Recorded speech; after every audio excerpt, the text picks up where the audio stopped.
మెదక్ జిల్లా వెల్దుర్తి మండల కేంద్రంలో కాంగ్రెస్ పార్టీ నాయకులు సంబరాలు నిర్వహించారు. ముఖ్యమంత్రి రేవంత్ రెడ్డి ఎన్నికలకు ముందు ఇచ్చిన హామీ మేరకు బీసీలకు 42% రిజర్వేషన్ కల్పిస్తూ అసెంబ్లీలో ఏకగ్రీవ తీర్మానం చేయడంపై హర్షం వ్యక్తం చేశారు. స్థానిక అంబేద్కర్ చౌరస్తా వద్ద అంబేద్కర్ విగ్రహానికి పూలమాలలు వేసి ఘన నివాళులు అర్పించారు. అనంతరం ముఖ్యమంత్రి రేవంత్ రెడ్డి చిత్రపటానికి పాలాభిషేకం నిర్వహించి కృతజ్ఞతలు తెలిపారు. ఎంతో కాలంగా ఎదురుచూస్తున్న వెనుకబడిన తరగతుల వారికి బీసీ డిక్లరేషన్ అమలు చేసిన ఘనత కాంగ్రెస్ ప్రభుత్వానికి దక్కుతుందని తెలిపారు. కాంగ్రెస్ ప్రభుత్వం ఇచ్చిన హామీలు నెరవేరుస్తుందని, ప్రభుత్వం చేపట్టిన అభివృద్ధి సంక్షేమ పథకాలను ప్రజలకు వివరించాలని కార్యకర్తలకు దిశానిర్దేశం చేశారు.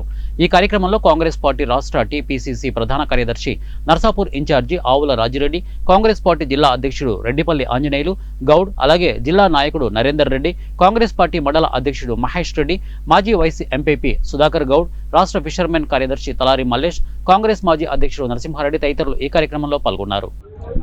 అందరేమో మాటలు చెప్పి తప్పించుకున్నారు. అప్పుడేమో టిఆర్ఎస్ ప్రభుత్వం ఎస్సీల ముఖ్యమంత్రి చేస్తున్నారు, దళితుల ముఖ్యమంత్రి చేస్తున్నారు, 3 ఎకరాల భూమి అన్నారు, డబుల్ బెడ్రూమ్ అన్నారు, ప్రతి మండలానికి ఒక ఇంటిగ్రేటెడ్ హాస్టల్ అన్నారు, ఎల్కేజీ నుంచి పీజీ వరకు విద్యా అవకాశాలు అన్నారు, రుణమాఫీ అన్నారు. వాళ్ళు అన్నది కూడా ఏది కూడా చేయలేరు. రాష్ట్రాన్ని అప్పుల్లో, కోట్ల అప్పుల్లో, 7 లక్షల కోట్ల అప్పుల్లో మించారు.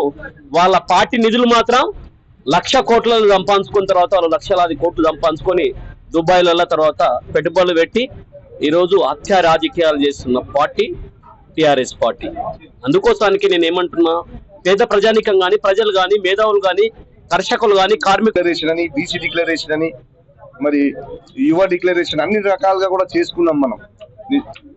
మరి అందులో భాగంగా కామారెడ్డి డిక్లరేషన్ చేసుకున్నాం. కామారెడ్డిలో బీసీ డిక్లరేషన్ మనం పాస్ చేసుకున్నాం ఎన్నికల ముందు. అంటే మనం అధికారంలోకి వస్తే మనం బీసీలను కులగణన చేసి బీసీల రిజర్వేషన్ పెంచి వాళ్ళకు సమాజంలో ఒక మహోన్నతమైన స్థానాన్ని కల్పించాలి.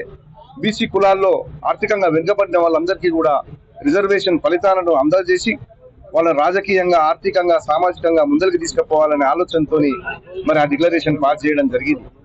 ఇది రాహుల్ గాంధీ గారు